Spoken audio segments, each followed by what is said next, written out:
everybody, and welcome back to Amber's Adventures. Today I'm going to talk about Changdeokgung Palace, the secret garden at Changdeokgung Palace, and Changgyeong Palace. So the first one I'm going to talk about is Changdeokgung Palace. It's closed on Mondays. When it is open, it's open from 9 to 6. You can get a ticket for the palace, which is 3,000 won, but you have to get a separate ticket to go into the garden, which is 8,000 won. And the reason the garden is separate is because it's a guided tour, which I'll explain more in a little bit.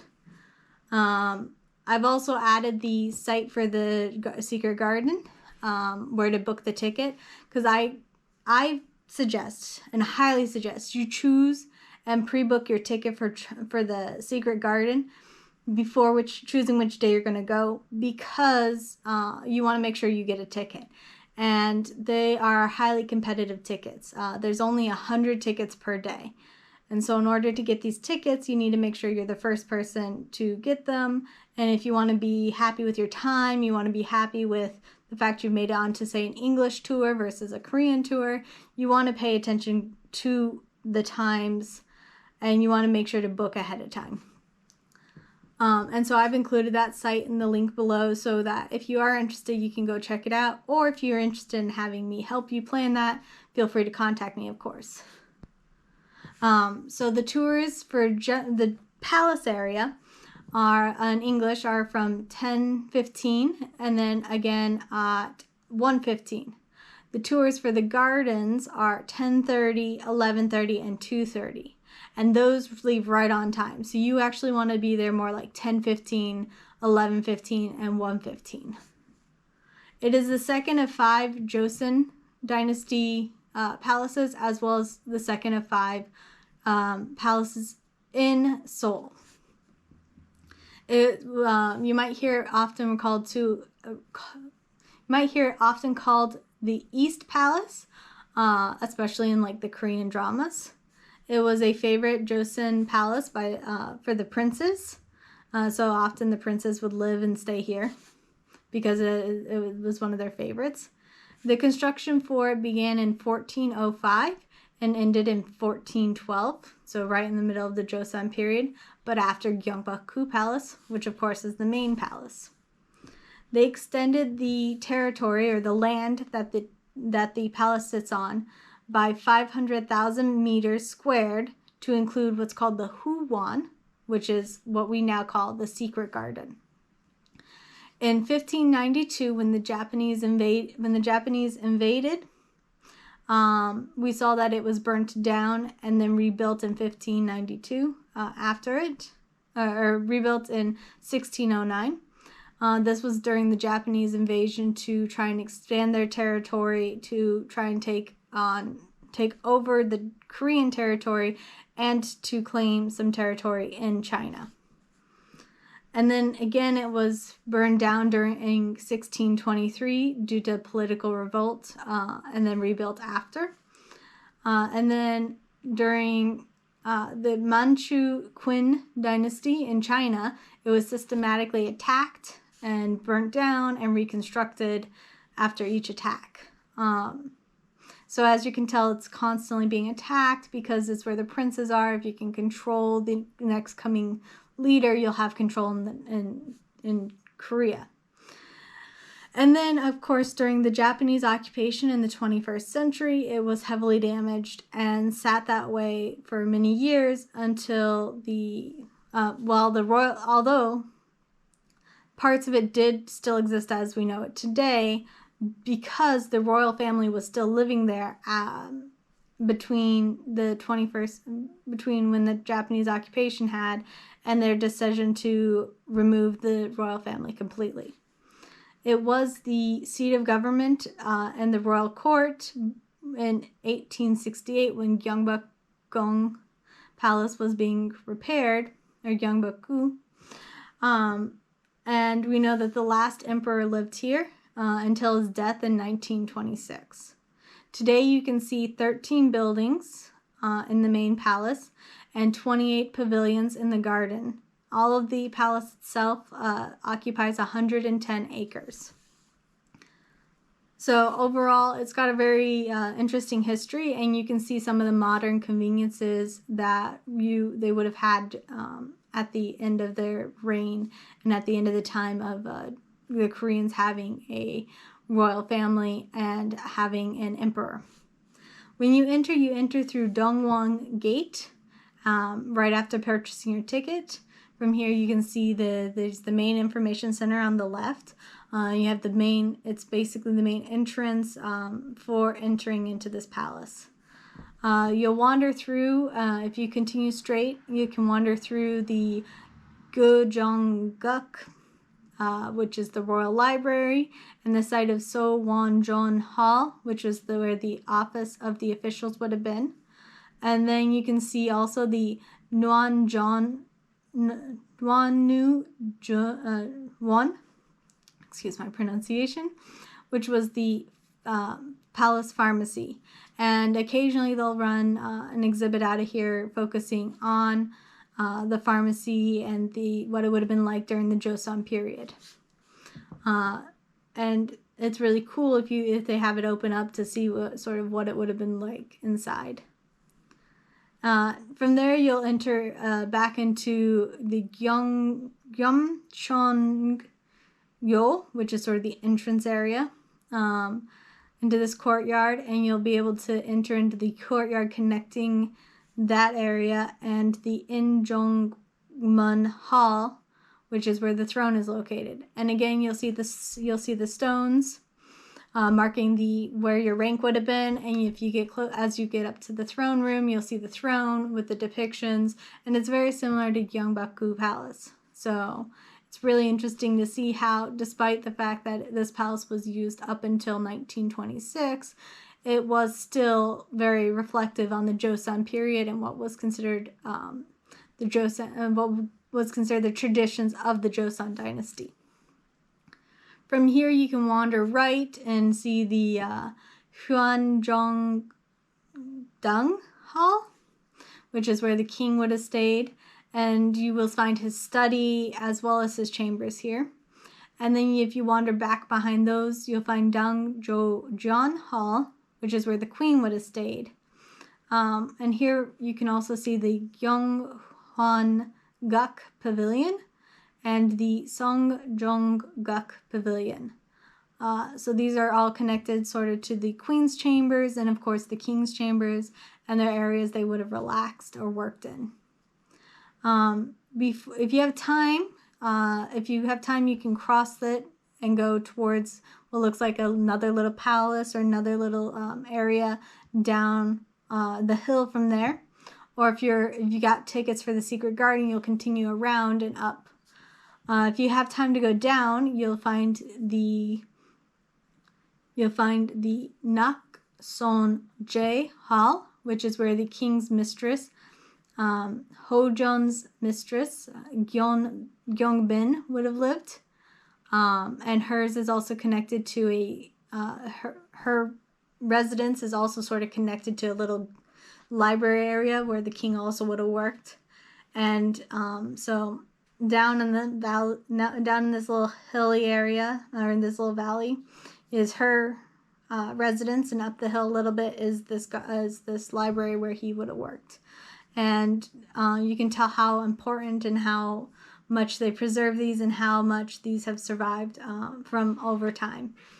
So as you're done, if you go back up towards the Secret Garden tour, you'll see there's a gate blocking it. And you'll meet outside this gate and they'll check your tickets to see. You'll also see another gate connecting another area, and that is a separate palace. That is the other palace, Changdeokgung Palace. And we'll talk about that a little bit later. But if you come through, you can always connect through that way. I will talk about my experience as entering through the main gate. But you can always enter through this gate and sort of do that little area visit as well. So I want to get back to the Secret Garden. And the Secret Garden sort of meets in front of Songgyeongguk Pavilion. And this is where you're going to meet. If you haven't already picked up your tickets outside, you can pick up your tickets in here. And as I said, I suggest pre-booking these tickets because I tried going with one of my friends several times, and every time we tried going, the tickets were booked out.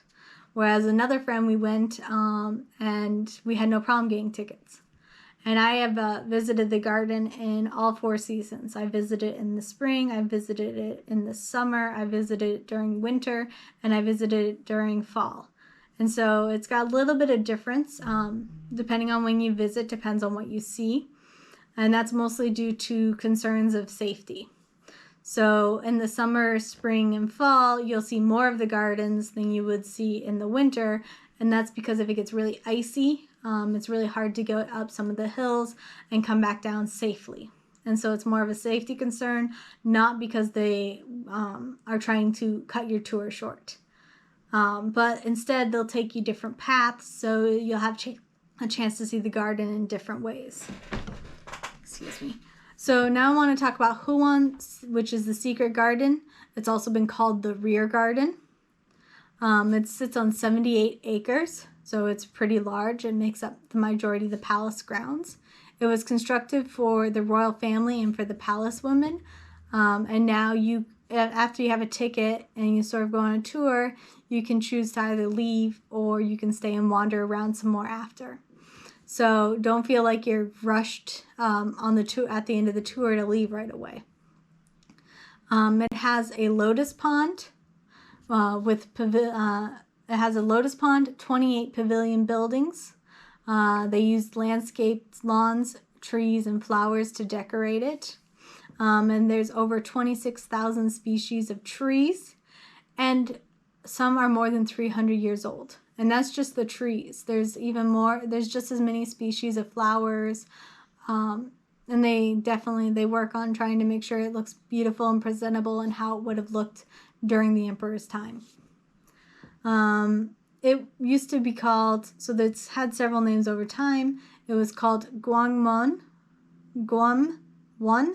which is the Forbidden Garden, Naewon, which is called the Inner Garden, and now a lot of people call it Biwon, which is the Secret Garden, or Huwon, which is what I called it a little bit earlier.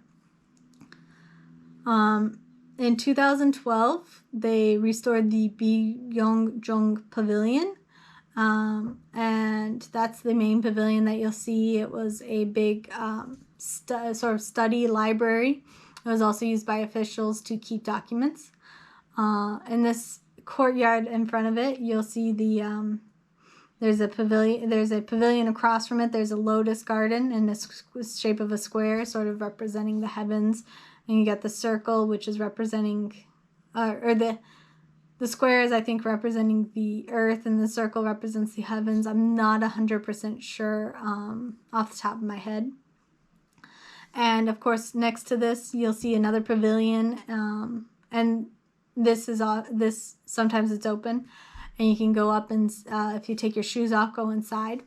And often when the king was having exams for officials, he would sit there to oversee the exams, and the people would sit on the ground outside taking their exams. So that's really cool to see. You can also see the Jeonmu Pavilion, which is the librarian lily pond.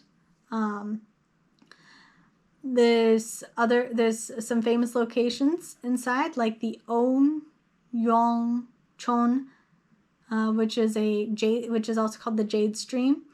It's famous because it's where the king, with some of his friends, would float cups down the stream, and they would write poetry. And now on this stone, there's inscribed is one of his poems. You can also see Aronjong Pavilion, which is located near Aringjuji Pond, and it's across from the Updup Pavilion, which is one of the places where the crown prince would study. Nearby, there's a famous gate called the Bulromun Gate, where the idea is if you walk under it, you'll have a long life and good health, which, for a king or for the emperor, you would really want that, because you want him, the longer he lives, the better he is, the healthier it is, especially if he's a good king, you would want that. From you, while you're wandering around and sightseeing, you'll also see Changdeokgung Pavilion, which is near a pond shaped like South Korea and North Korea. And it's also near another place where the prince would study and he could go out and walk. And one time when I was visiting, they had in one of the pavilions nearby there, they had a little library set up so you could take your shoes off and go sit in and look up at the beautiful ceilings and just take in the atmosphere of the calmness and quietness. And they had this set up at many of the pavilions inside the gardens. So you would buy a ticket to enter with the time slot, and then you would just spend, you could spend however long you want in there up until I think half an hour before closing. And often these visits, the guided tours will end with a visit to Yongdong residence, which was an example of a nobleman's residence created for the crown prince to just get away and sort of feel like more of a normal person. And this was done closer to the 19th closer to the early 20th century, as things were getting more modern, to make him feel more like a normal person, and more like a noble person rather than the crown prince. So it's got a very similar style to what you would expect if you were to go and see a nobleman's house in Korea during the Joseon dynasty. So that's everything to do with the Changdeokgung Palace and the Secret Garden. Now I'm going to talk about Changgyeong Palace, which is the other palace connected to it. And sort of, as I said, they're connected through these two inner gates. But you can also visit from the main gate. Changdeokgung Palace is closed on Mondays as well. And that's for this, because they're sort of in the compound together, they're closed at the same times. It also is open 9 to 6. However, it's only 1,000 won to visit, and this is because it's much smaller.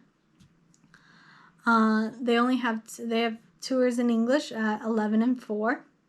It's the third of the five Joseon dynasty palaces, and the third of the 5 palaces in Seoul. It was built in the mid-15th century. It was originally called Changgyeong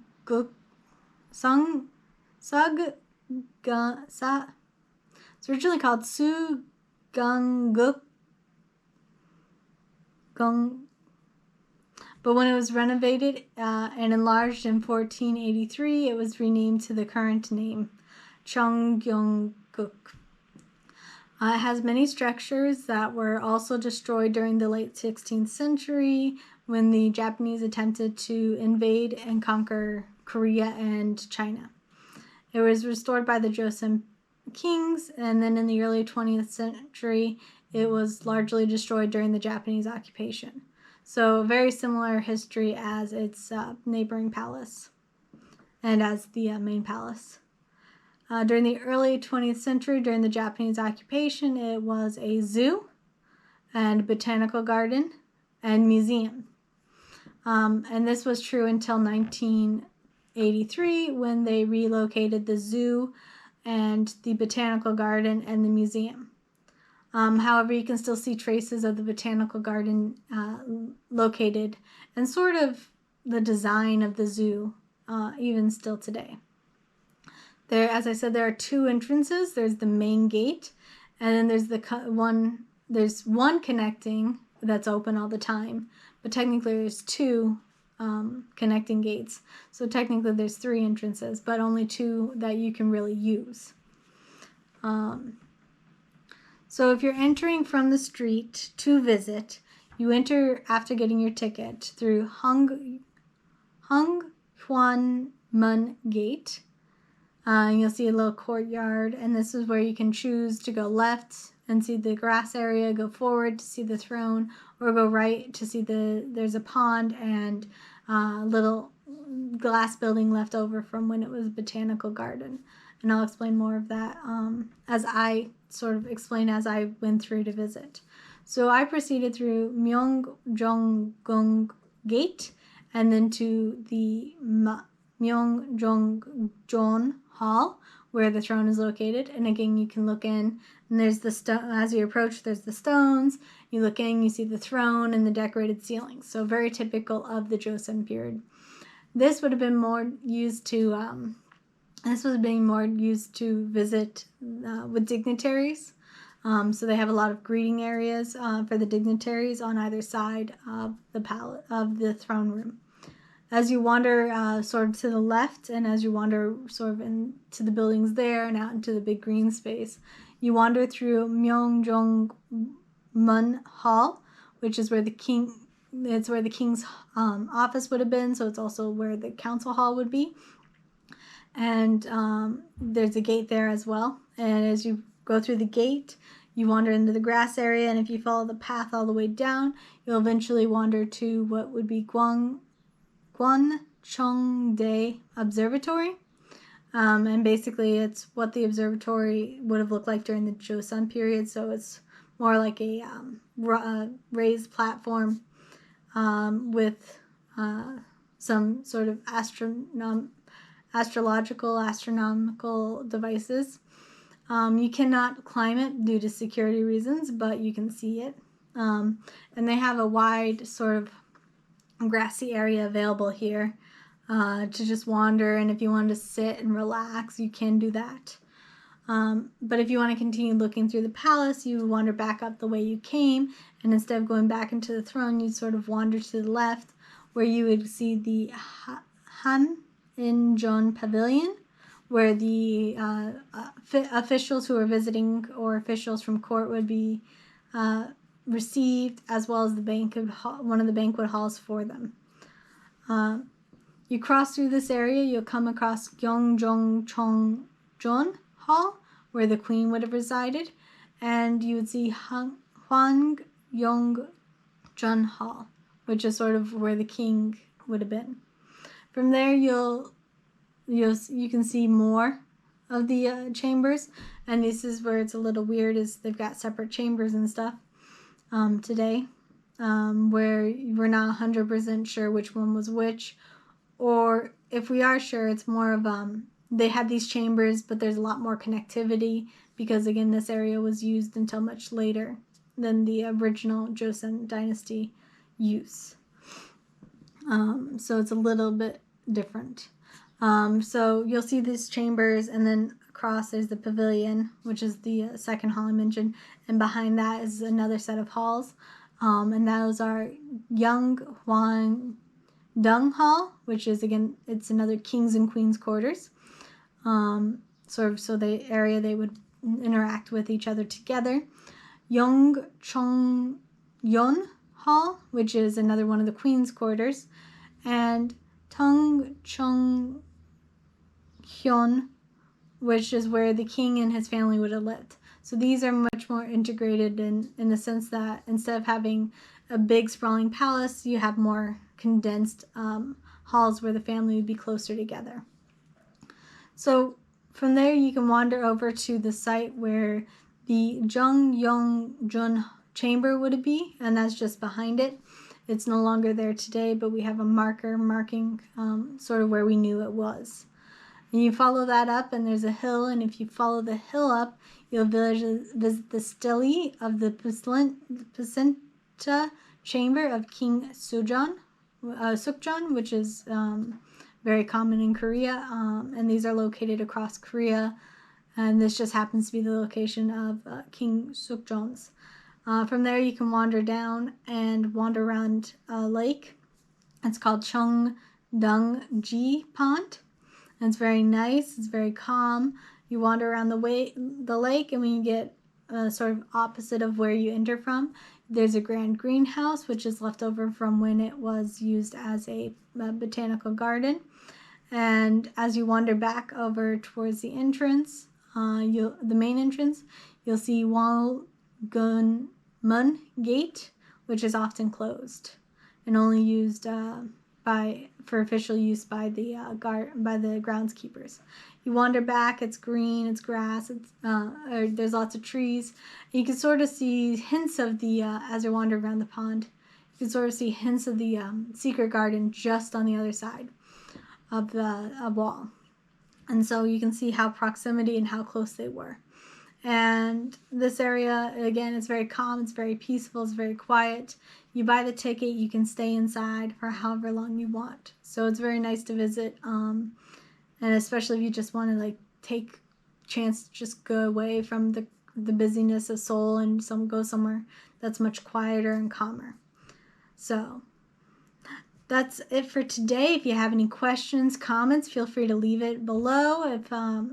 Feel free to follow us on any of our social medias. If you want help planning a vacation or anything, feel free to contact Farpoint Travels and Adventures. And as always, thanks for watching. Bye!